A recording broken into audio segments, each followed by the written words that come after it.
Hello friends, नमस्कार, good evening. आप सभी का बहुत बहुत स्वागत है आपके अपने channel triple C WiFi study पर। आइए स्टार्ट करते हैं आज के इस क्लास को। और आज इस क्लास में पूरे 50 प्रश्नों को शामिल किया है। ये सभी प्रश्न आपके होने वाले ट्रिपल सी एग्जाम के लिए काफ़ी इंपॉर्टेंट हैं। सो आप सभी इस क्लास को लास्ट तक अवश्य देखें और आप सभी रेगुलर अपने मॉक टेस्ट करते रहें। मॉक टेस्ट आप सभी www.triplec-wifi.com पर कर सकते हैं। बहुत सारे मॉक टेस्ट आप सभी को यहाँ पर मिल जाएंगे। और अगर अभी तक आपने triple C WiFi study mobile application को डाउनलोड नहीं किया है तो गूगल प्ले स्टोर से आप सभी triple C WiFi study mobile application download कर सकते हैं। वहां पर भी बहुत सारे प्रीमियम मॉक टेस्ट आप सभी को मिल जाएंगे। इस क्लास को स्टार्ट करने से पहले आप सभी को बता दें, अगर आप ट्रिपल सी एग्जाम के लिए वेस्ट ई बुक डाउनलोड करना चाहते हैं तो आप अभी डाउनलोड कर सकते हैं। यहाँ पर आप सभी को अभी 10% का एक्स्ट्रा डिस्काउंट दिया गया है। जो भी यहाँ पर डिस्काउंट है, जैसे आप देखेंगे यहाँ पर एक कम्बो पैक है, जैसे आप 140 में ले सकते हैं, लेकिन यहाँ पर डिस्काउंट के साथ में आपको केवल और केवल 99 रुपीज़ में दिया जा रहा है। इस पर भी आपको 10% ऑफ मिल जाएगा अगर आप यहाँ देव 10 अप्लाई करते हैं। तो जब भी आप इसे बाय करें, देव 10 डिस्काउंट कूपन कोड का इस्तेमाल करें और 10% एक्स्ट्रा डिस्काउंट आपको यहाँ पर मिल जाएगा। तो आइए स्टार्ट करते हैं आज के इस क्लास को। आज का सबसे पहला प्रश्न आपके स्क्रीन पर आ चुका है। सबसे पहला प्रश्न आपसे पूछा गया है, डिजिटल लॉकर में एनआरआई विदेशी मोबाइल नंबर का इस्तेमाल करके पंजीकरण कर सकता है? ट्रू फॉल्स में जवाब करना है। ये सभी क्वेश्चन काफ़ी इंपॉर्टेंट हैं ट्रिपल सी एग्जाम के लिए। सो पूरा क्लास आप सभी को अच्छे से करना है और समझना है। और जो भी साथी यहाँ पर आ चुके हैं, सबसे पहले आप सभी एक बार क्लास को शेयर कर दें ताकि और भी बच्चे और भी साथी इस क्लास को ज्वाइन कर पाएं। डिजिटल लॉकर में एनआरआई विदेशी मोबाइल नंबर का इस्तेमाल करके पंजीकरण कर सकता है। सेम ऐसे ही प्रश्न आपके एग्जाम में पूछा गया था। तो यहाँ पर इसका आंसर क्या होगा? ऑप्शन नंबर बी, ये हो जाएगा फॉल्स। ध्यान रखना है, ऑप्शन आपका बी हो जाएगा। डिजिटल लॉकर में एनआरआई विदेशी मोबाइल नंबर का इस्तेमाल करके पंजीकरण नहीं कर सकता है। सो बी ऑप्शन यहाँ पे आपका करेक्ट होगा, ये आपको ध्यान रखना है। आगे बढ़ते हैं क्वेश्चन नंबर सेकेंड। सीडी यानी कि कॉम्पैक्ट डिस्क का आविष्कार किसने किया? बताओ, सीडी का आविष्कार किसने किया, आपको ये बताना है। क्वेश्चन आपकी स्क्रीन पर है, जल्दी से जवाब करना है आप सभी बच्चों को जो भी यहाँ पर लाइव हैं। और सेशन को आप सभी शेयर करते रहें, अधिक से अधिक आपको शेयर करना है, ठीक है। यहां पर बताएं कौन सा करेक्ट आंसर हो जाएगा। सीडी का आविष्कार किसने किया? तो यहां पर आपका ऑप्शन बी हो जाएगा, James T Russell. Option B आपका यहां पे करेक्ट आंसर होगा। चेक की राशि को कैसे प्राप्त कर सकते हैं? चेक राशि को हम कैसे प्राप्त कर सकते हैं? खाते में जमा करके, कैश काउंटर से, एटीएम द्वारा, या फिर ए और बी दोनों। चेक राशि को आप कैसे प्राप्त कर सकते हैं या चेक की राशि आपको कैसे मिल सकती है, ये आपको बताना है। बताइए क्या होगा इसमें राइट आंसर। चेक की राशि को आप कैसे प्राप्त कर सकते हैं? तो खाते में जमा करके या कैश काउंटर, दोनों हो जाएगा। इसका मतलब ऑप्शन नंबर डी करेक्ट होगा, ए और बी दोनों, ठीक है। खाते में जमा करके या कैश काउंटर से। अगर अकाउंट पे ही चेक है, अगर अकाउंट पे ही चेक है तो वो आपके खाते में मिलेगी, या फिर कैश काउंटर से भी, यानी कि दोनों ऑप्शन यहाँ पे करेक्ट होंगे। इसका मतलब डी ऑप्शन सही होगा, ए और बी दोनों। किसी विंडोज एप्लीकेशन में सबसे नीचे कौन सा होता है? निम्न में से कौन सा होता है, यानी कि कौन सी बार होती है? किसी विंडोज एप्लीकेशन में सबसे नीचे कौन सी बार होती है? टाइटल बार होती है, मेनू बार होती है, स्टेटस बार होती है, या फिर फॉर्मेटिंग बार होती है? जैसे एग्जांपल लेते हैं लिब्रे ऑफिस राइटर का। लिब्रे ऑफिस राइटर आपने ओपन किया, लिब्रे ऑफिस राइटर की विंडो आपके सामने ओपन है, और इस लिब्रे ऑफिस राइटर की विंडो में सबसे नीचे कौन सी बार होगी, कौन सी पट्टी होगी, ये चीज आपको बतानी है। सबसे नीचे कौन सी पट्टी होगी, ये चीज आपको बतानी है। तो याद रखना है सभी को, ऑप्शन सी जिन बच्चों ने बताया है उनका सही जवाब है ऑप्शन सी, यानी कि स्टेटस बार होती है। सबसे नीचे जो पट्टी होती है इसको बोलेंगे स्टेटस बार, ठीक है। ये बात हो रही है लिब्रे ऑफिस राइटर, यानी कि किसी एप्लीकेशन प्रोग्राम की बात हो रही है, तो सबसे नीचे स्टेटस बार हो जाएगा। अगर बात करते हैं सबसे टॉप की, सबसे ऊपर कौन सी बार होती है, तो आप बोलेंगे सर टाइटल बार। यहां पर क्या होगा? टाइटल बार होगा। तो सबसे टॉप यानी कि top of the bar title bar, bottom की बार यानी कि सबसे नीचे वाली बार तो स्टेटस बार होता है। और इसी टाइटल बार पर यहाँ राइट साइड में 3 कंट्रोल बटन भी आपको मिलते हैं, जैसे आप क्लोज नाम से जानते हैं, ठीक है। रिस्टोर, मैक्सिमाइज होता है और मिनिमाइज होता है। तो ये कंट्रोल बटन भी आपको कहाँ मिलते हैं, टाइटल बार पर राइट साइड में देखने को मिलते हैं। और टाइटल बार पर लेफ्ट साइड में क्या होता है, टाइटल होता है, ठीक है। तो यहां पर क्या होगा, सी ऑप्शन आपका करेक्ट आंसर हो जाएगा। चलिए, अच्छा अगर हम डेस्कटॉप की बात करते हैं तो डेस्कटॉप पर अगर हम देखें सबसे नीचे कौन सी बार होती है, डेस्कटॉप की अगर हम बात करें तो सबसे नीचे कौन सी बार होती है, तो उस बार का नाम होता है टास्क बार। ये होता है डेस्कटॉप का टास्क बार, ठीक है। क्या होता है, ध्यान रखना है, टास्क बार होता है। कई बार बच्चे कंफ्यूज हो जाते हैं, हालांकि यहाँ पर तो ऐसा ऑप्शन दिया नहीं गया है, बट अगर यहाँ टास्क बार दिया होता तो शायद बहुत सारे बच्चे टास्क बार पर क्लिक कर देते, ठीक है। तो टास्क बार आपके डेस्कटॉप में सबसे नीचे होता है, बॉटम पर होता है। बट अगर किसी सॉफ्टवेयर की आप बात करेंगे, चाहे वो आपका MS वर्ड हो, चाहे वो एक्सेल हो, कैल्क हो, राइटर हो, इम्प्रेस हो, पावर पॉइंट हो, तो वहां पर जो आपका एप्लीकेशन का विंडो होता है उसमें जो सबसे बॉटम की बार होती है वो स्टेटस बार होती है, ठीक है। और इसी स्टेटस बार पर राइट साइड में जूम स्लाइड होती है, जहां से जूम कम ज्यादा हम कर सकते हैं, ठीक है। चलिए क्वेश्चन नंबर 5 देखेंगे। पूछा गया है उबंटू में मिनिमाइज, मैक्सिमाइज और क्लोज बटन होते हैं। बहुत ही इंपॉर्टेंट क्वेश्चन है, एग्जाम में पूछा गया प्रश्न, आपको ध्यान रखना है। तो ऐसे प्रश्नों पर आपको काफी फोकस करना है जो कि एग्जाम में बार बार रिपीट हो सकते हैं, क्योंकि क्वेश्चन बार बार एग्जाम में आते हैं, पूछे जाते हैं। उबंटू में मिनिमाइज, मैक्सिमाइज और क्लोज बटन मिलते हैं राइट साइड में, लेफ्ट साइड में, टॉप यानी कि ऊपर या फिर बॉटम यानी कि नीचे। क्या होगा इसका right answer, option number B, left side में। याद रखना है सभी को, उबंटू में मिनिमाइज, मैक्सिमाइज, क्लोज बटन कहाँ, लेफ्ट साइड में आपको मिलते हैं। उबंटू क्या है, एक ऑपरेटिंग सिस्टम है, ठीक है। क्या है, एक ऑपरेटिंग सिस्टम है। ऑपरेटिंग सिस्टम है जिसे हम ओपन सोर्स बोलेंगे, क्योंकि ये एक ऐसा ऑपरेटिंग सिस्टम है जो कि ओपन सोर्स है। लिनक्स बेस्ड एक ऑपरेटिंग सिस्टम है उबंटू, जो कि ओपन सोर्स है, फ्री में आपके लिए अवेलेबल है, ठीक है। इम्प्रेस में बाय डिफॉल्ट टाइटल नेम क्या होता है, यहाँ बात हो रही है लिब्रोऑफिस इम्प्रेस की, जो कि एक प्रेजेंटेशन प्रोग्राम है, सॉफ्टवेयर है। तो यहाँ पूछा ये है कि बाय डिफॉल्ट टाइटल नेम क्या होता है। जब आप लिब्रोऑफिस में कुछ वर्क करते हैं, कोई स्लाइड बनाते हैं, और जब तक आप उससे सेव नहीं करते हैं तब तक लिब्रोऑफिस सॉफ्टवेयर आपको बाय डिफॉल्ट एक टाइटल नेम देता है। तो वो टाइटल नेम क्या होता है, वो टाइटल नेम आपका कौन सा होता है। तो क्या हो जाएगा, ऑप्शन नंबर बी, अनटाइटल्ड 1 होता है। ये टाइटल नेम बाय डिफॉल्ट आपको मिलेगा, ठीक है। जब आप लिब्रोऑफिस इम्प्रेस ओपन करते हैं वहां पर अनटाइटल्ड 1 ही आपको दिखाई देगा। जैसे ही आप इसको किसी नाम से सेव कर देते हैं तो वो नाम आपको डिस्प्ले होने लगता है, ठीक है। और इसके आगे लिखा होगा लिब्रोऑफिस इम्प्रेस, ठीक है। चलो आगे बढ़ते हैं, अगला क्वेश्चन देखिए। इंटरप्रीटर एक समय में एक कथन को कन्वर्ट और एग्जीक्यूट करता है। इंटरप्रेटर एक समय में एक कथन को कन्वर्ट और एग्जीक्यूट करता है, क्या ये सही है। इंटरप्रेटर होता क्या है, तो इंटरप्रेटर एक लैंग्वेज ट्रांसलेटर है। क्या है, लैंग्वेज ट्रांसलेटर है, भाषा अनुवादक है आपका इंटरप्रेटर। आपको पता है आपका कंप्यूटर केवल और केवल मशीनी लैंग्वेज को ही समझ सकता है, मशीन लैंग्वेज को ही समझता है, ठीक है। तो यहाँ जो इंटरप्रेटर होता है करता क्या है, हाई लेवल को मशीन कोड में ट्रांसलेट करता है। ये इंटरप्रेटर का काम होता है, इंटरप्रेटर और कंपाइलर का काम होता है। सवाल ये है कि इंटरप्रेटर एक समय में एक कथन को कन्वर्ट और एग्जीक्यूट करता है, तो बिल्कुल सही है, ऑप्शन पहला हो जाएगा।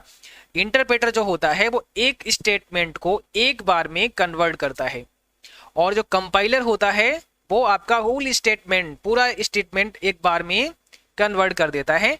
तो जो आपका कंपाइलर होता है वो ऑब्जेक्ट कोड का निर्माण करता है, ऑब्जेक्ट कोड बनाता है, और इंटरप्रेटर ऑब्जेक्ट कोड नहीं बनाता है, ठीक है।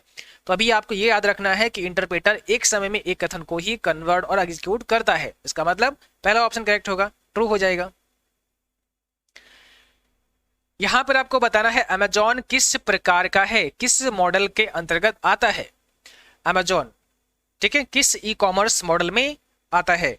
B2B में आता है, B2C में आता है, C2B में आता है, या फिर नन ऑफ दीज? बताओ क्या होगा इसमें राइट आंसर?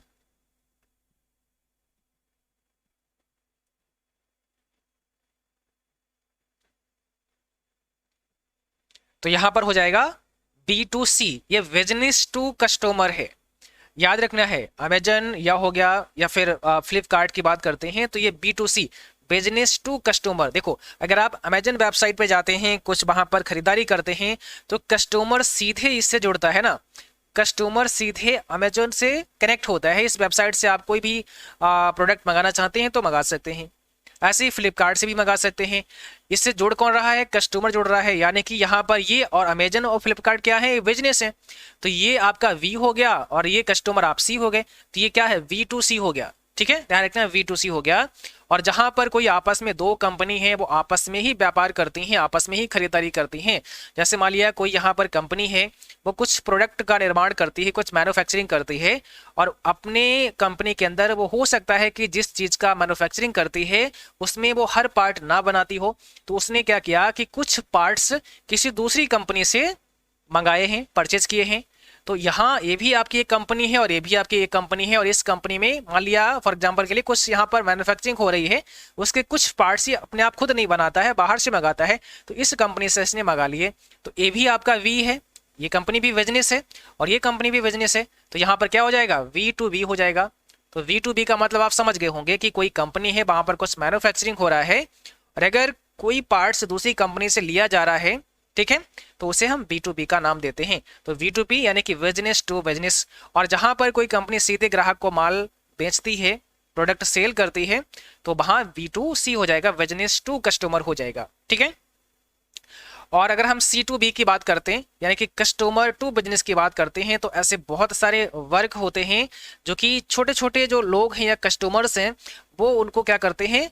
बनाते हैं, और बना करके कंपनी को माल भेजते हैं, सप्लाई करते हैं। उसके बाद फिर कंपनी उस माल को जो भी मैन्युफैक्चरिंग होती है उसमें लगा करके और मार्केट में अवेलेबल कराती है, फिर से वो सेल करती है कस्टमर्स के लिए। तो यहाँ पर जो ऐसे लोग हैं जो कंपनी के लिए काम करते हैं, किसी बिजनेस के लिए काम करते हैं, ठीक है, यानी कि जो यहाँ पर काम हो रहा है, ये लोग कर रहे हैं, छोटे छोटे काम यहाँ चल रहे हैं, ये अभी करने के बाद सीधे कस्टमर के पास नहीं पहुंचते हैं। यहाँ पर इन्होंने जो भी यहाँ पर इनकी भागीदारी रही, जो भी इन्होंने कार्य किया है, वो सीधे फिर कंपनी को माल पहुंचा दिया, और कंपनी फिर क्या करेगी? जो भी मैन्युफैक्चरिंग वहां हो रही होती है उसमें उसको लगा करके या जो भी उसको करना होता है, उसके बाद मार्केट में अवेलेबल कराती है। तो मार्केट में अवेलेबल होगा इस कंपनी के द्वारा, इस बिजनेस के द्वारा, फिर मार्केट में वो अवेलेबल होगा। लेकिन इसके पीछे ये लोग भी काम कर रहे हैं, ठीक है, तो यहां पर हो जाएगा C2V, कस्टमर टू बिजनेस। और एक आपको ध्यान रखना है, C2C होता है जैसे कस्टमर टू कस्टमर बोलते हैं। कस्टमर टू कस्टमर का मतलब ये होता है कि जहां पर कस्टमर्स आपस में ही लेन देन कर लेते हैं। कई बार आप, जैसे आपने नाम सुना होगा OLX का आपने नाम सुना होगा, है ना? तो OLX क्या है? ये भी हमारा एक C2C मॉडल का ई-कॉमर्स वेबसाइट है OLX। इसी प्रकार से जहां पर कस्टमर आपस में ही लेन देन कर लेते हैं, तो ये थोड़ा सा आपको ध्यान रखना है। यहां पर हमारा B2C हो जाएगा, ऑप्शन नंबर बी। चलिए आगे बढ़ते हैं। स्लाइड ट्रांजिशन का ऑप्शन किस में होता है? स्लाइड ट्रांजिशन का ऑप्शन किस में होता है? ये क्वेश्चन आपसे पूछा गया है लिब्रियोफिस इंप्रेस से। तो स्लाइड ट्रांजिशन कहां पर आपको मिलेगा? तो ये ध्यान रखना, ये स्लाइड मेनू में भी मिलेगा आपको और व्यू मेनू में भी मिलेगा। इसका मतलब सी हो जाएगा, बोथ ए एंड वी दोनों। स्लाइड ट्रांजिशन स्लाइड मेनू और व्यू मेनू दोनों में मिलता है, तो सी ऑप्शन हमारा करेक्ट आंसर होगा। इंप्रेस में कम से कम जूम साइज कितना होता है, यानी कि मिनिमम जूम साइज कितना होता है लिब्रियोफिस इंप्रेस में?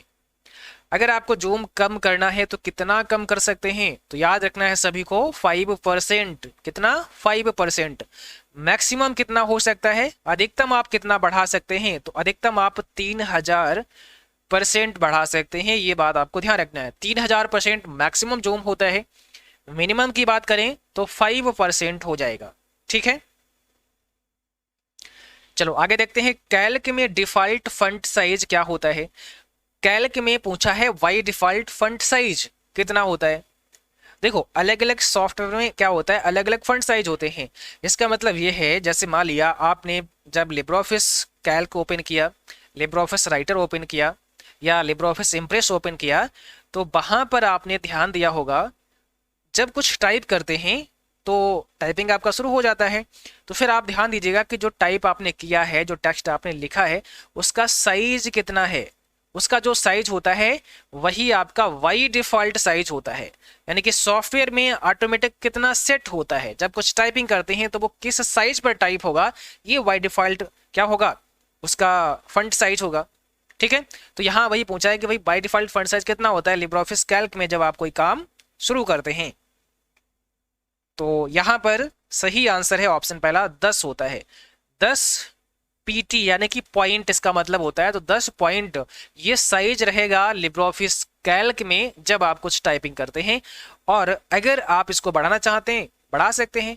मैक्सिमम ड्रॉप डाउन लिस्ट में हमें 96 मिलता है और मिनिमम मिनिमम आपको 6 मिलता है। तो इसमें से जो भी आप लेना चाहते हैं वो ले सकते हैं, इससे ज़्यादा भी करना चाहते हैं तो भी कर सकते हैं, लेकिन वो ड्रॉप डाउन लिस्ट में आपको नहीं मिलेगा, फिर आपको टाइप करना पड़ेगा। तो टाइप करके कम से कम 2 कर सकते हैं और मैक्सिमम 999.9 कर सकते हैं, यानी कि लगभग 1000 आप बोल सकते हैं। ठीक है, तो ये थोड़ा सा और आपको ध्यान रखना है। वैक्यूम ट्यूब कब निर्मित हुई? वैक्यूम ट्यूब का निर्माण कब किया गया, बताओ जल्दी से जवाब करो। वैक्यूम ट्यूब का निर्माण कब किया गया?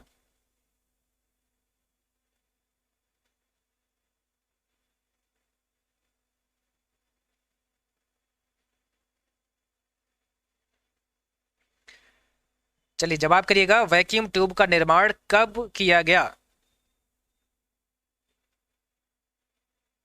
तो यहां पर ऑप्शन बी हो जाएगा 1904 में। 1904 में वैक्यूम ट्यूब का आविष्कार किया गया, ये आपको ध्यान रखना है, 1904। ठीक है, जॉन एम्ब्रोस फ्लेमिंग के द्वारा, ये भी आपको ध्यान रखना है, किसके द्वारा किया गया है?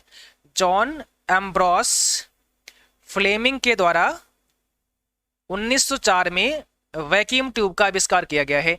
आपके कंप्यूटर में जो सबसे पहला यानी कि जो फर्स्ट जनरेशन का कंप्यूटर था, कौन सा? फर्स्ट जनरेशन जो कंप्यूटर था उसमें वैक्यूम ट्यूब का ही इस्तेमाल हुआ था। सबसे पहले वैक्यूम ट्यूब का ही इस्तेमाल किया गया था, यानी कि वाल्व तकनीक का ही इस्तेमाल किया गया था, जिसको 1904 में बनाया गया था। वैक्यूम ट्यूब को इसका निर्माण हुआ था, ठीक है, जॉन एम्ब्रोस फ्लेमिंग के द्वारा। आगे बढ़ते हैं, कॉलम को सेलेक्ट करने की शॉर्टकट कुंजी क्या होती है? कॉलम, बात हो रही है लिब्रे कैल्क या एक्सेल की। देखो जब आप लिब्रे कैल्क में आते हैं या एक्सेल में आते हैं तो वहां पर कुछ आपको ऐसे कॉलम मिलते हैं एंड इस प्रकार से आपको रोज दिखाई देते हैं। कॉलम एंड रो होते हैं। कॉलम को रिप्रेजेंट करते हैं ABCD ऐसे करके, यानी कि जो अल्फाबेट होते हैं, लेटर होते हैं, और जो आपका रो होता है उसे 1 2 3 4 नंबर से रिप्रेजेंट किया जाता है। ठीक है, तो यहां बात हो रही है कॉलम को सेलेक्ट करने की। मतलब जैसे हम चाहते हैं कि हमारा जो वी कॉलम है ये पूरा कॉलम हमारा सेलेक्ट हो जाए।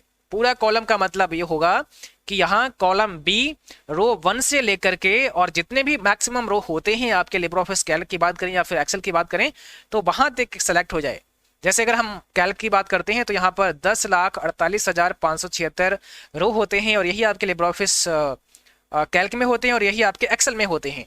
तो ऊपर से लेकर के यानी कि 1 से लेकर के और 10,48,576 तक सारे के सारे ये रो जो होते हैं आपके यहाँ तक, और कॉलम केवल बी आपका रहे, ये सेलेक्ट हो जाए।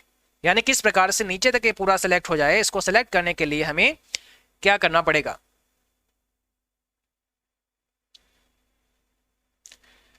तो सिंपल सी बात है, इसको सिलेक्ट करने के लिए हमें कंट्रोल के साथ स्पेस बार प्रेस कर देना होगा।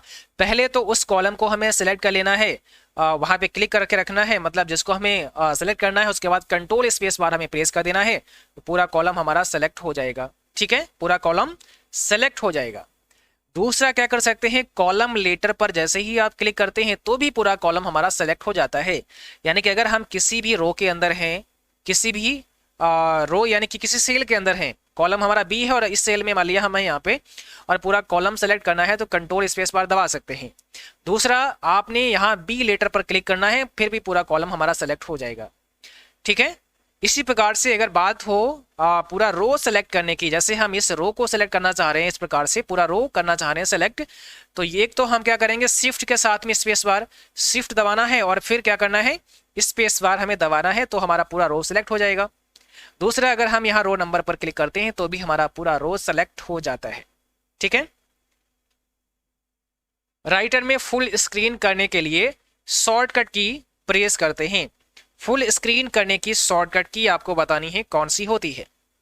मान लिया लिब्रे ऑफिस राइटर में आप हैं और आप चाहते हैं कि फुल स्क्रीन मोड में हमें देखना है, तो फिर क्या करना पड़ेगा,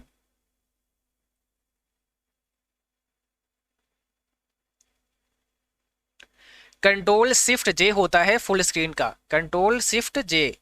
ठीक है, तो याद रखना है शॉर्टकट की कंट्रोल शिफ्ट जे होता है। वैसे Libre office writer, Libre office Calc और लिब्रे ऑफिस इम्प्रेस की सभी शॉर्टकट की हमारी वेबसाइट पर अपलोड हैं। आप कहें तो हम उसका लिंक टेलीग्राम पर शेयर कर देंगे, अगर आप ना ढूंढ पाए तो वहां से आप इन्हें अपनी कॉपी पर नोट डाउन कर सकते हैं, पढ़ सकते हैं, समझ सकते हैं। ठीक है, तो ये सारी शॉर्टकट की हमने ऑलरेडी अपने क्लास में भी आपको पढ़ाई है, आप देखना प्रीवियस क्लास में मिल जाएंगे, और जिनको नोट डाउन करना है तो वो वेबसाइट पर जाके पढ़ सकते हैं और नोट डाउन कर सकते हैं। थिसारस का प्रयोग किस मैनो से हम कर सकते हैं, ये क्वेश्चन भी काफी पूछा जाता है, और ये पूछते हैं कि ये कौन से मैनो में कमांड होता है, थिसारस का कमांड किस मैनो में होता है, व्यू, फॉर्मेट, टूल्स और नन ऑफ दीज।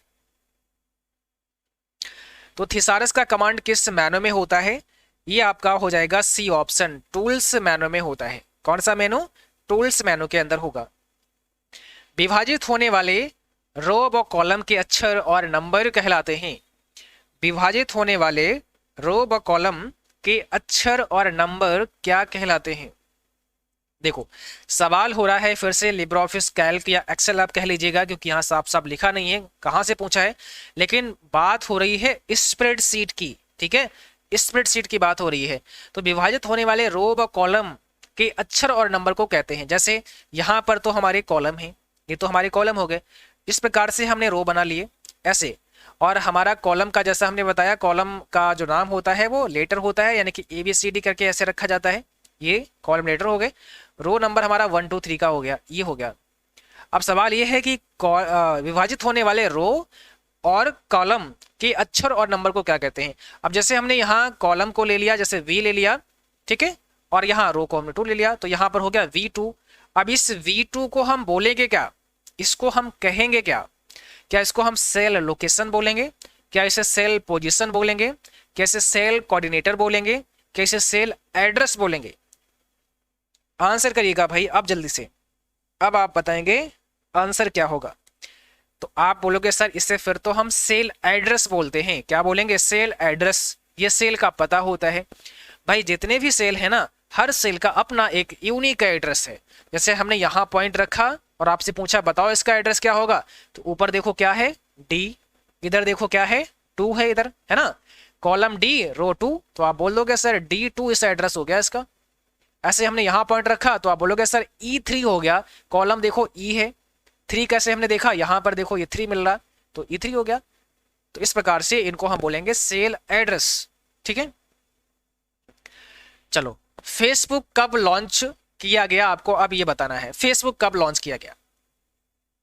फेसबुक कब लॉन्च किया गया। फेसबुक एक सोशल नेटवर्किंग साइट है, सबसे फेमस सोशल नेटवर्किंग साइट है, सबसे पॉपुलर आप बोल सकते हैं। इसे लॉन्च कब किया गया, 2004 में।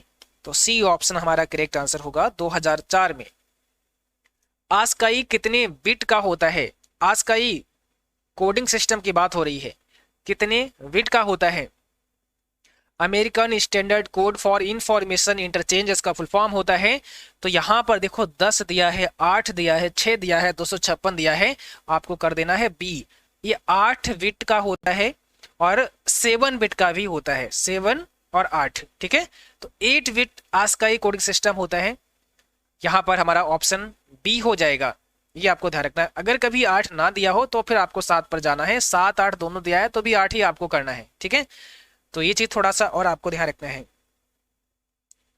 दूसरा कई बार ये भी पूछ लेते हैं कि आस्काई कोडिंग सिस्टम से कितने कैरेक्टर बना सकते हैं, तो 8 बिट से हम 256 कैरेक्टर बना सकते हैं और 7 बिट से हम 128 कैरेक्टर बना सकते हैं, 128 कैरेक्टर बना सकते हैं। 8 बिट से 256 कैरेक्टर बना सकते हैं आस्काई कोडिंग सिस्टम से। ठीक है। किसी हार्डवेयर पते को डैश के रूप में जानते हैं।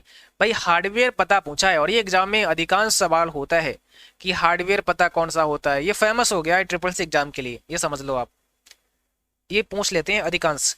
किसी हार्डवेयर पते को डैश के रूप में जानते हैं, तो यहां पर हो जाएगा option V, MAC address. MAC address जो होता है वो एक हार्डवेयर का पता होता है। पहले भी हमने कई बार आप लोगों को समझाया, हमारे कंप्यूटर के अंदर एक एनआईसी कार्ड होता है जिसे नेटवर्क इंटरफेस कार्ड कहते हैं, और एनआईसी कार्ड का अपना एक यूनिक नंबर होता है, उस नंबर को ही बोलते हैं मैक एड्रेस या मैक पता। उस नंबर को मैक एड्रेस या मैक पता बोलते हैं। इसे मीडिया एक्सेस कंट्रोल कहा जाता है, इसका फुल फॉर्म होता है मीडिया एक्सेस कंट्रोल। तो ये एक हार्डवेयर का पता होता है, तो सिंपल सी बात है, ऑप्शन बी हो जाएगा। POP3 प्रोटोकॉल का पोर्ट नंबर कितना होता है? POP3 प्रोटोकॉल का पोर्ट नंबर आप लोग बताएंगे, आंसर करो जल्दी से, क्या होगा इसमें?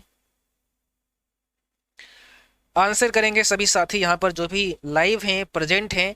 POP3 प्रोटोकॉल का पोर्ट नंबर की बात हो रही है, तो यहाँ पर ऑप्शन बी हो जाएगा, 110 होता है पोर्ट नंबर। ठीक है, ऑप्शन बी करेक्ट आंसर होगा। MMID का फुल फॉर्म क्या होता है? MMID का मतलब क्या होता है? MMID का मतलब, और ये भी एग्जाम में कई बार पूछा गया है, मोबाइल मनी आइडेंटिफायर। ऑप्शन पहला हो जाएगा, मोबाइल मनी आइडेंटिफायर होता है MMID का फुल फॉर्म। MMID कितने डिजिट का होता है, ये सवाल भी हो सकता है आपके साथ में, तो ध्यान रखना है 7 डिजिट का होता है MMID, 7 डिजिट का होता है MMID। आप सभी को बताना चाहेंगे, जो बच्चे साथी अभी नए हैं या जिन्होंने बहुत सारे क्लास नहीं कर पाए हैं किसी कारण से, तो आप सभी जो ट्रिपल सी प्रीवियस पेपर नाम की जो प्लेलिस्ट है हमारे चैनल पर, उसको आप पढ़ सकते हैं। लेटेस्ट आपको देखने हैं, यानी कि अभी जो हमने हाल ही में कराए हैं वहां से शुरू करना है, और जितने आप देख पाए उतने क्लास वहां से कर लीजिएगा।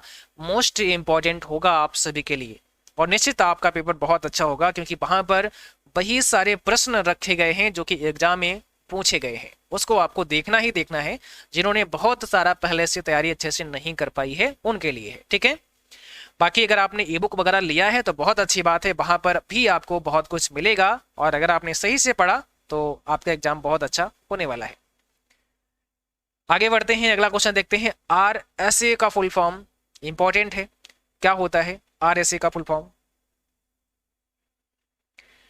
तो यहां पर फर्स्ट ऑप्शन होगा Rivest Shamir Adleman, option number हमारा एक करेक्ट हो जाएगा। 500 रुपीज के नोट का साइज कितना होता है? आप सभी को ट्रिपल सी बाइफासिटी मोबाइल एप्लीकेशन पर चले जाना है, और एप्लीकेशन में जब आप जाओगे तो वहां पर स्टडी मटेरियल में आपको जाना है। ध्यान देना है, कहाँ जाना है? स्टडी मटेरियल में। जैसे ही एप्लीकेशन में आप लॉगिन करते हैं, अगर आपने लॉगिन किया होगा तो आपको पता होगा, होम पेज पर ही स्टडी मटेरियल का एक ऑप्शन रहेगा, इस पर आपको क्लिक करना है। वहां पर बहुत सारे फ्री PDF अवेलेबल हैं, सबको डाउनलोड कर लेना, सारे डाउनलोड हो जाएंगे। तो बहुत सारे फ्री PDF हैं, उनमें ही एक आपका करेंसी का भी PDF दिया गया है। करेंसी के नोट एंड साइज के बारे में पूरा डिटेल में PDF है, उसको आप डाउनलोड कर सकते हैं। बाकी और भी यहाँ पर बहुत इंपॉर्टेंट PDF आपके लिए हमने रखे हैं, जिनको आप फ्री में ही डाउनलोड कर सकते हैं, तो इनको आपको कर लेना है और सभी को नोट डाउन कर लेना है अपनी कॉपी पर। इनका साइज वगैरह और कलर वगैरह सारा कुछ दिया गया है। ठीक है, तो यहाँ पर 66x150 mm होता है 500 रुपीज के नोट का साइज। अगला सवाल है, लिब्रोऑफिस कैल्क में अंतिम सेल का एड्रेस बताना है। अंतिम सेल का एड्रेस आप बताओगे, लिब्रोऑफिस कैल्क की बात हो रही है। अंतिम सेल देखो हम समझाते हैं थोड़ा सा यहाँ पर आपको। जैसे फिर से हम यहाँ कॉलम बनाने वाले हैं, यहाँ कॉलम बनाते हैं, इसके बाद में हम कुछ रो बनाते हैं। यहाँ पर ये आपकी रो है, और कॉलम लेटर हमारा जैसा हमें पता है ABCD इस प्रकार से कॉलम लेटर होते हैं। रो नंबर हमारा 1 2 3 4 ऐसे करके रो नंबर होते हैं। अब ध्यान ये देना है कि हमारा टोटल कॉलम कितना है। टोटल कॉलम कितना है? तो अंतिम कॉलम का नाम है AMJ, जिसका जो कौन सा कॉलम होगा 1024। टोटल कॉलम की संख्या कितनी है लिब्रे ऑफिस कैल्क में? 1024 है। तो उस 1024 वाले कॉलम का नाम क्या होगा? जैसे इनका नाम ना ABCD दिया है, वैसे नाम क्या होगा? तो उसका नाम बनेगा AMJ, ये नाम बनेगा। ठीक है, अंतिम कॉलम तो आपको मिल गया। अब हम अंतिम चलेंगे रो पर। तो अंतिम रो हमारी कौन सी होगी? 1 2 3 4 करके ऐसे जाएंगे नीचे, तो अंतिम रो बनेगी 10 48 576, ये हमारी अंतिम रो बनेगी। अब हमसे सवाल ये पूछा है कि अंतिम सेल का पता बताओ, लास्ट वाली सेल का एड्रेस बताओ। तो अभी हमने इससे पहले ही आपको बताया कि जो सेल का एड्रेस बनता है वो column letter and row number से बनता है। ठीक है ना? तो कॉलम लेटर कौन सा है? AMJ, तो लिख लो यहाँ पर AMJ। रो नंबर कौन सा है? ये वाला, लिख लो यहाँ पर 10 48 576 576। अब आप देखो ये पूरा हमारा एक सेल का एड्रेस बन गया है। तो ये सेल का एड्रेस होता है अंतिम सेल का। क्या दिया है यहाँ पर? पहला ऑप्शन दिया है AMJ 10,48,576, तो यही आपको करेक्ट कर देना है। तो ये होगा आपका अंतिम सेल का एड्रेस। ठीक है, चलो आगे बढ़ते हैं। फेसबुक आईडी बनाने के लिए अधिकतम आयु उम्र कितनी होनी चाहिए? ठीक है, फेसबुक आईडी बनाने के लिए यहां पर थोड़ा सा ये मिस्टेक हुई है, अधिकतम के स्थान पर क्या होगा? न्यूनतम होगा। सॉरी इसके लिए। फेसबुक आईडी बनाने के लिए न्यूनतम यानी कि मिनिमम, कम से कम। ठीक है, तो यहां होगा न्यूनतम कितनी आयु होनी चाहिए, कम से कम कितनी आयु होनी चाहिए फेसबुक आईडी बनाने के लिए? तो सभी को याद रखना है, ऑप्शन बी हो जाएगा 13 वर्ष की होनी चाहिए, कम से कम 13 वर्ष की उम्र होनी चाहिए फेसबुक आईडी क्रिएट करने के लिए। ठीक है, तो यहां पर बाय मिस्टेक से अधिकतम लिख गया था, बट आपका होगा क्या? न्यूनतम होगा। ट्विटर में अधिकतम कितने कैरेक्टर हो सकते हैं? ट्विटर में कितने कैरेक्टर हो सकते हैं? बताओ इसमें क्या होगा जवाब? आंसर करो। तो यहां पर हमारा आंसर हो जाएगा 280, ऑप्शन नंबर सी। कितने हो सकते हैं? 280 कैरेक्टर हो सकते हैं। ट्विटर को और किस नाम से जानते हैं? माइक्रो ब्लॉगिंग के नाम से भी जानते हैं। ट्विटर को माइक्रो ब्लॉगिंग के नाम से जानते हैं।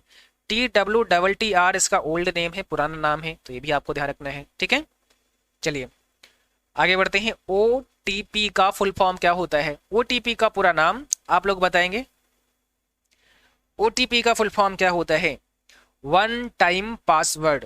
तो ऑप्शन कौन सा सही है यहाँ पे? वन टाइम पासवर्ड, ऑप्शन पहला सही है, फर्स्ट ऑप्शन करेक्ट है, वन टाइम पासवर्ड। ABRS का फुल फॉर्म क्या होता है? ABRS का पूरा नाम आपको बताना है। ABRS का फुल फॉर्म क्या होता है? आधार बेस्ड रेमिटेंस सर्विस, ऑप्शन पहला हो जाएगा। ठीक है, आधार बेस्ड रेमिटेंस सर्विस होता है ABRS का फुल फॉर्म। इम्प्रेस में अधिकतम जूम कितना होता है? अभी मैक्सिमम पूछा था, लेकिन वहां पर हमने आपको अभी मिनिमम पूछा था, लेकिन वहां पर हमने मैक्सिमम भी आपको बताया था।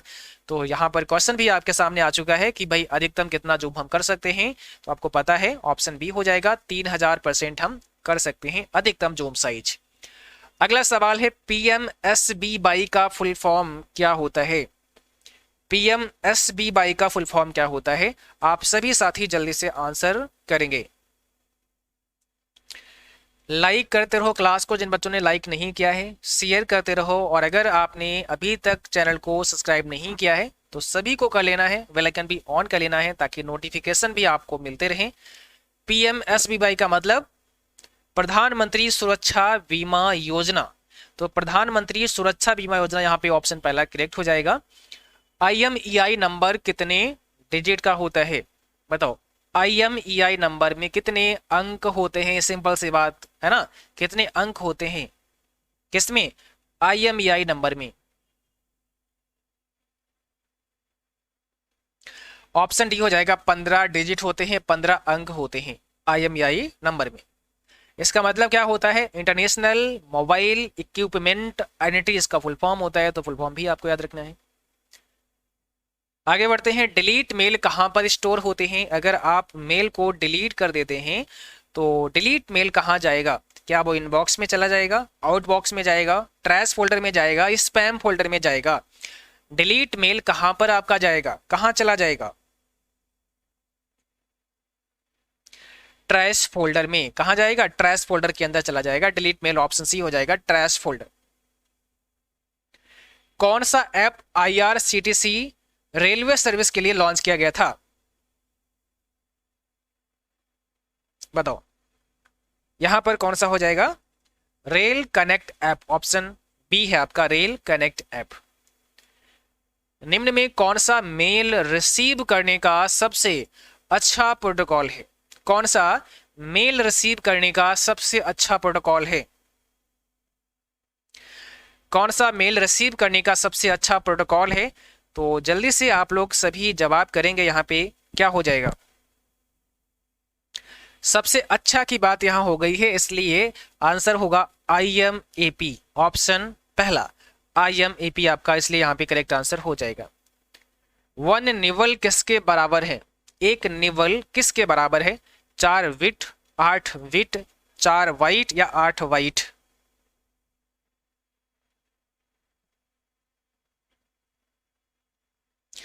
एक निवल 4 विट के बराबर होता है ना, यानी कि 4 विट जहां होंगे वहां एक निबल होगा, एक निबल उसको आप बोल सकते हैं, ठीक है। 8 विट जहां होंगे वहां एक वाइट आप बोल सकते हैं, ठीक है। एक वाइट मतलब 8 विट, तो और 4 विट में एक निबल हो जाएगा। अगर कभी पूछते हैं 8 विट में कितने निबल होंगे, तो 2 निबल होंगे। इस प्रकार से थोड़ा आपको अपना माइंड लगा लेना है, क्योंकि ऐसे आपसे पूछ सकते हैं। रूलर के लिए किस शॉर्टकट की का इस्तेमाल करते हैं? रूलर के लिए किस शॉर्टकट की का इस्तेमाल करते हैं? देखो, लिब्रे ऑफिस राइटर में हमें क्या चाहिए? रूलर लाना है या उसको हटाना है, तो हम क्या कर सकते हैं? Ctrl+Shift+R प्रेस कर देना। रूलर आपका अगर है तो हाइड हो जाएगा, छिप जाएगा, और नहीं है तो शो हो जाएगा। दूसरा सवाल, अगर आपसे ये होता है कि किस मेनू में जाकर के रूलर को आप हाइड कर सकते हैं या अनहाइड कर सकते हैं, तो सिंपल सा आंसर होगा व्यू मेनू में आपको जाना है। व्यू मेनू में जाकर के आप ऐसा कर सकते हैं, ठीक है। बाकी आपको बता दें, जिन बच्चों ने लिब्रे ऑफिस के क्लास सही से नहीं पढ़े हैं, और अगर आपने हमारा जो पैड कोर्स है CCC बाईफा स्टडी मोबाइल एप्लीकेशन पर मार्च बैच अगर आपने लिया है, ठीक है, तो वहां पर हमने लिब्रे ऑफिस की क्लास आपको पढ़ाई है, जहां पर हमने Libre office writer, Libre office Calc और लिब्रे ऑफिस इम्प्रेस के सभी मेनूज के बारे में आपको बताया है कि कौन से मेनू में कौन सा ऑप्शन होता है, क्या शॉर्टकट की होती है, और अधिकांश सवाल यहीं से आपसे पूछे जाते हैं, तो उसको आप देख सकते हैं। और जो बच्चे अभी लेना चाहते हैं तो आप अभी भी ले सकते हैं, अगर आपके पास समय है आप पढ़ सकें, क्योंकि बहुत सारे क्लास हमने वहाँ पे करा दिए हैं, तो बहुत सारे क्लास आपको पढ़ना होगा, तो अगर आप पढ़ सकते हैं तो उस बैच को अभी भी ज्वाइन कर सकते हैं। पेस्ट स्पेशल के लिए कौन सी शॉर्टकट की होती है? पेस्ट स्पेशल की शॉर्टकट की पूछी है आपसे। पेस्ट स्पेशल की अगर बात कर दें तो यहां पर Ctrl+Shift+V हो जाएगा, ये पेस्ट स्पेशल की शॉर्टकट की होती है, Ctrl+Shift और B, ठीक है, Ctrl+Shift और V। चलो आगे बढ़ते हैं। स्विफ्ट कोड का इस्तेमाल कहां पर होता है? स्विफ्ट कोड कब इस्तेमाल होता है? विदेश में पैसा भेजने के लिए, स्वदेश में किसी खाते में पैसे भेजने के लिए, खाता ओपन कराने के लिए, या इसमें से कोई नहीं? तो स्विफ्ट कोड का हम इस्तेमाल कब करते हैं, ये चीज आपको बतानी है। जल्दी से बताएंगे आप सभी साथी जो भी क्लास में उपस्थित हैं, क्लास में प्रेजेंट हैं, आप बताइए। स्विफ्ट कोड का इस्तेमाल कहां पर होता है? तो विदेश में पैसा भेजने के लिए, विदेश से पैसा मंगाने के लिए हमें स्विफ्ट कोड का इस्तेमाल करना होता है। ये होता क्या है, इसका फुल फॉर्म क्या होता है? तो इसका फुल फॉर्म भी आपको नोट कर लेना है, society for world wide interbank financial telecommunication, ये इसकी फुल फॉर्म होती है, society for world wide interbank financial telecommunication, ये फुल फॉर्म आपको ध्यान रखना है, ठीक है। इंट्रानेट और एक्स्ट्रानेट कहां पर प्रयोग होते हैं? और इंपॉर्टेंट क्वेश्चन है, क्योंकि प्रीवियस एग्जाम में, पिछले एग्जाम में सवाल पूछा गया था, इंट्रानेट और एक्स्ट्रानेट का इस्तेमाल कहां पर होता है? तो इसको अपने दिमाग में बिठा लेना भाई, क्योंकि सवाल हो सकता है आपसे दोबारा पूछ लें, ठीक है। आंसर हो जाएगा किसी निजी संगठन के लिए इसका इस्तेमाल होता है। इंट्रानेट और एक्स्ट्रानेट का इस्तेमाल किसी निजी संगठन के लिए होता है, तो ऑप्शन पहला यहां पे करेक्ट होगा। G2B सरकार और व्यावसायिक संगठन के बीच की सेवाओं का आदान प्रदान करता है। कौन? G2B, गवर्नमेंट टू बिजनेस, सरकार और व्यावसायिक संगठन के बीच की सेवाओं का आदान प्रदान करता है। बिजनेस यानी कि G2B यहां पर गवर्नमेंट टू बिजनेस होगा, तो क्या होगा? बिल्कुल करेक्ट आंसर है option B, sorry option A हो जाएगा, यहाँ पर ऑप्शन ए हो जाएगा आपका ट्रू होगा, राइट, ऑप्शन पहला करेक्ट होगा। एक क्लास हमने आपको दी है, हमारे यूट्यूब चैनल पर ही आपको मिल जाएगी, जिसमें हमने ई कॉमर्स और ई गवर्नेंस मॉडल के बारे में बात की है। तो हमने यहाँ G2B, ठीक है, और जो आपका B2B है, V2C है, इसी टॉपिक पर बात की है। पूरा उस क्लास में आपको देख लेना है ई कॉमर्स क्या होता है और ई गवर्नेंस क्या होता है, इसके अंतर्गत कौन कौन से मॉडल होते हैं, उन पर हमने चर्चा की है। तो उस क्लास को आपको देख लेना है। चलिए, कॉलम की डिफॉल्ट चौड़ाई कितनी होती है, बात हो रही है लिब्रियोफिस कैल्क की। कॉलम की डिफॉल्ट चौड़ाई आपको बतानी है कितनी होती है। जवाब करें आप सभी साथी जल्दी से। यहाँ पर क्या होगा, 0.89 इंच होती है कॉलम की डिफॉल्ट चौड़ाई, 0.89, ठीक है। मास्टर स्लाइड कमांड किस मेनू में पाया जाता है, कौन सा मास्टर स्लाइड? आंसर हो जाएगा व्यू मेनू, ऑप्शन बी हो जाएगा आपका व्यू मेनू। इक्वल राउंड यहाँ पर दिया गया है, ये राउंड फार्मूला, तो इसको सॉल्व करना है। हालांकि हमने कई बार आप लोगों को सिखाया है, और हमारे एप्लीकेशन पर अगर आप जाएंगे तो फ्री स्टडी मटेरियल में देखना, वहाँ पर बहुत सारे फ्री में क्लास हमने दिए हैं, तो वहाँ से आप ये सारे फार्मूले सीख सकते हैं, उसमें आपको मिल जाएंगे। और अगर ना मिले तो मुझे कमेंट में बताना, हम उसका लिंक शेयर कर देंगे, ठीक है।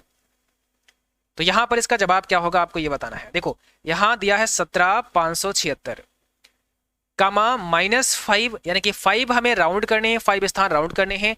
और जब माइनस दिया होगा तो दशमलव से पहले की बात होगी, दशमलव दिया नहीं है तो ये सब पहले वाला ही आइटम है ना।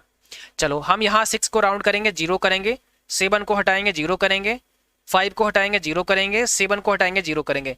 2 4 हटाए हमने, हमें तो 5 स्थान राउंड करने हैं क्योंकि यहाँ 5 दिया गया है, तो 1 को हटा के भी हमने क्या कर दिया, 0 कर दिया। 5 स्थान हमने हटा दिए, हमें कोई समस्या नहीं आई, क्योंकि ये जो लास्ट वाला था ये 5 से कम था, इसलिए हमने आगे +1 नहीं किया। और जब आप +1 नहीं करोगे तो हमें यहाँ मिले 5 0, और 5 0 बन करके हो गया 1 0, इसका मतलब ऑप्शन वी करेक्ट होगा यहाँ पे। और यही अगर आप लिब्रियोफिस कैल्क में से यूज करके देखेंगे तो आपका यही आंसर आने वाला है, ठीक है।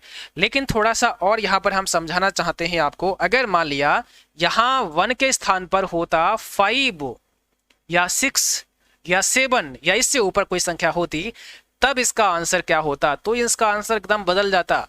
देखो 6 को हटाया 0, 7 हटाया 0, 5 हटाया 0, 7 हटाया 0, 5 हटाओगे तो 0 आएगा, ये तो बात ठीक है। क्योंकि हमने आपको ये पढ़ाया है अगर जो संख्या लास्ट में हटेगी वो 5 है या 5 से बड़ी है तो आगे वाली में +1 करना पड़ेगा। अब आप बोलोगे सर आगे तो कोई संख्या नहीं है, तो आप मान लो इसको 0, क्या दिक्कत है, 0 मानेंगे, ठीक है। अब यहाँ बचा क्या, तो यहाँ तो बचे आपके 5 0, और यहाँ पर हमें मिला, आगे ऊपर 1 था तो यहाँ मिला हमें 1, तो 1 हम यहाँ और लिखेंगे।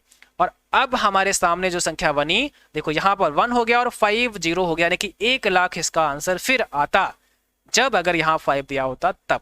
तो ये थोड़ा सा और आपको ध्यान रखना है, ठीक है। चलो आगे बढ़ते हैं।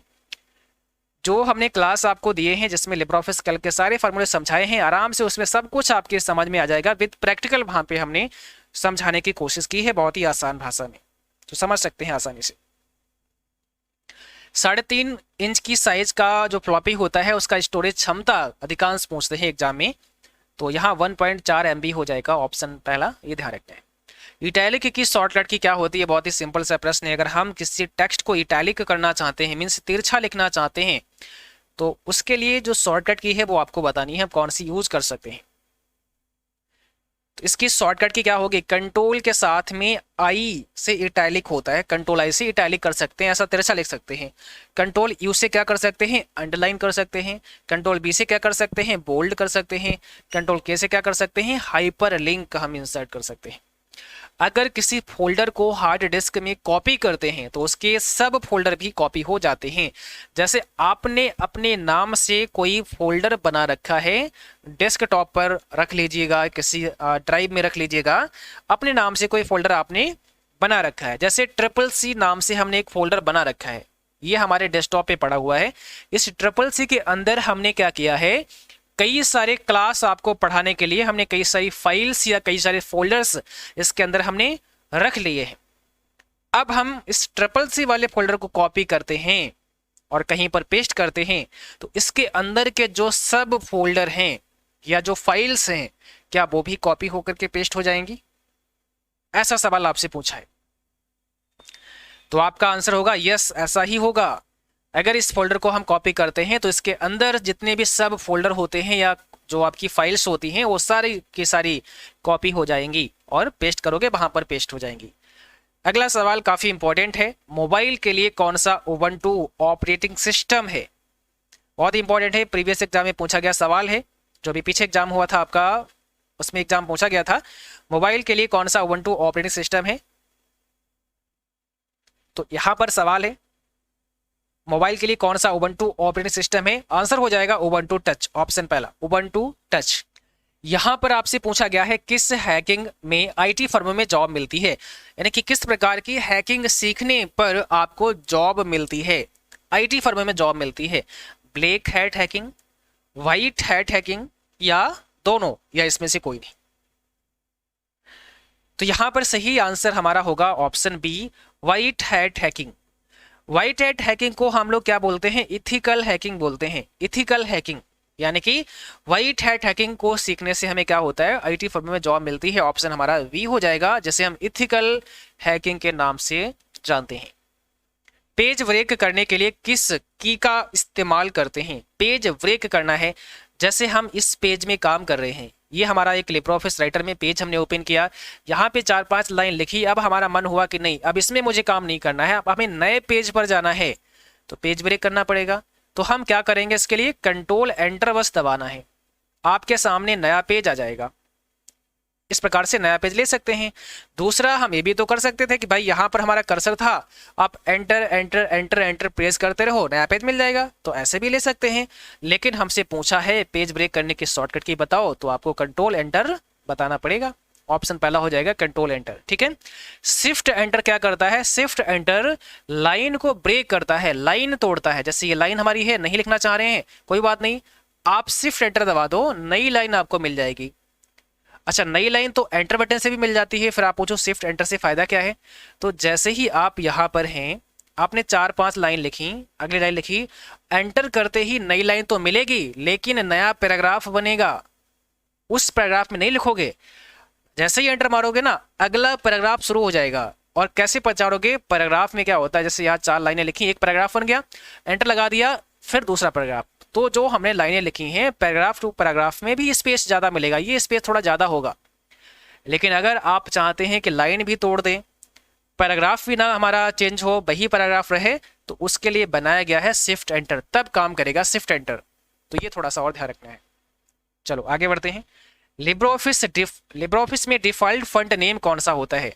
लिब्रियोफिस राइटर की बात यहाँ पे हो रही है। लिब्रियोफिस राइटर में डिफॉल्ट फॉन्ट नेम कौन सा होता है? तो लिब्रेशन सेरिफ होता है।